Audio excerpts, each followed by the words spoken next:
Hello everybody, in this tutorial I'll show you how to find titanium in Subnautica 2.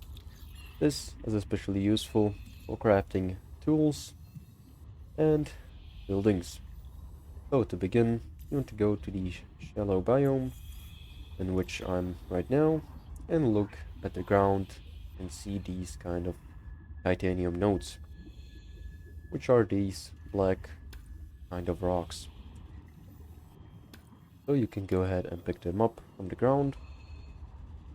And a second option you can find titanium is to find metal salvage inside of these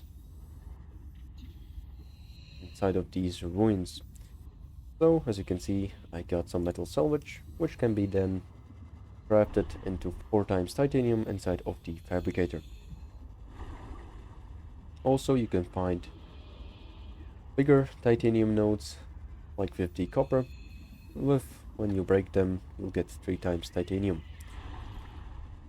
And also there are the giant titanium nodes, which you'll need the sonic resonator to break them.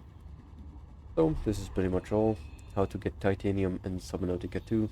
Make sure to like and subscribe if you found this helpful, and see you in the next one.